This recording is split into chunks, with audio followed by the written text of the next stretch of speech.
أيها الإخوة الكرام، إن هذا العدو الصهيوني بكل ما يتمتع له من القوة والتفوق العسكري والأمني والاحتضان الأمريكي، إلا أنه يعيش في مأزق تاريخي، وهو يعيش في معضلة استراتيجية. ذلك لأن الشعب الفلسطيني وهذه الأمة العزيزة طالما أنها لا تعطيه شرعية الوجود على أرض فلسطين، فهو غاصب ومحتل وسارق، ولا يمكن أن يكون له مستقبل على أرض فلسطين. وهنا باسم شعبنا الفلسطيني وباسم فصائل المقاومة، باسم المرابطين والمرابطات في ساحات المسجد الأقصى المبارك، أقول لكم: لن نعترف بإسرائيل، لن نعطي الشرعية السياسية لهذا العدو، لا مستقبل للعدو الصهيوني على أرض فلسطين. لذلك نحن نعتقد بأننا على أعتاب مرحلة جديدة. هذه المرحلة الجديدة تستوجب منا تبني هذه الأولويات الاستراتيجية الأربعة ودفعها واحتضانها. وأنا أؤيد ما ذهب إليه البعض.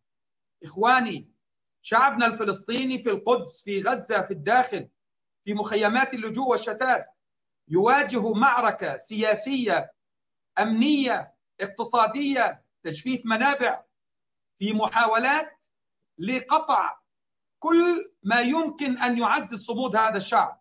لذلك الجهاد السياسي، الجهاد الإعلامي، الجهاد المالي أصبح ضرورة وفريضة شرعية على أبناء هذه الأمة.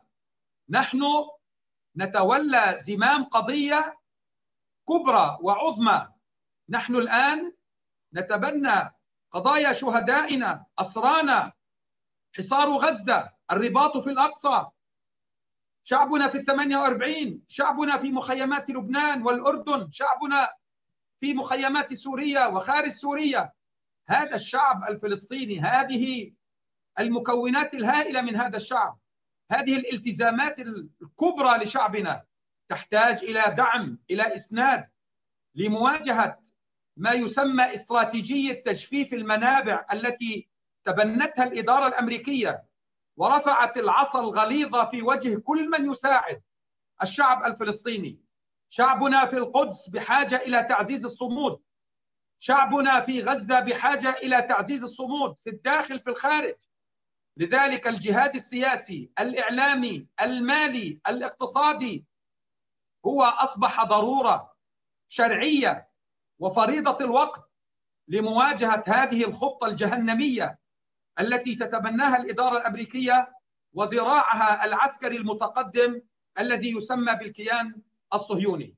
لذلك أيها الإخوة الكرام، أيها السادة، أدعو أيضا حقيقة إلى أنه يمكن أن تشكل لجنة من السادة العلماء الكرام لوضع حد لأي مظهر من مظاهر الفتنة الطائفية أو المذهبية أو العرقية، وإعادة تنظيم وترتيب واقع هذه الأمة، وأن تتوحد من جديد خلف قضية فلسطين وخلف قضية القدس.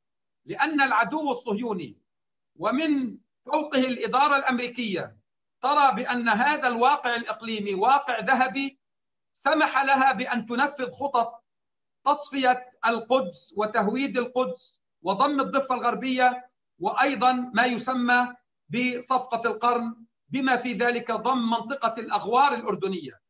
ولذلك أنا أدعو حقيقة بصوت الحكمة وبصوت العقل بالسادة العلماء الذين مثلوا دائما في كل محطات الصراع مع أعداء هذه الأمة، مثلوا صوت النهضة وصوت التحريض وأيضا صوت الوحدة. هنا مثلث ذهبي يجب أن يحافظ عليه كل شرفاء والخيرين وعلماء الأمة. هذا المثلث الذهبي هو وحدة الأمة، هوية الأمة، وقوة الأمة، ورأس حربتها على أرض فلسطين هي المقاومة والشعب الفلسطيني المرابط، وتحديدا في المسجد الأقصى وفي القدس.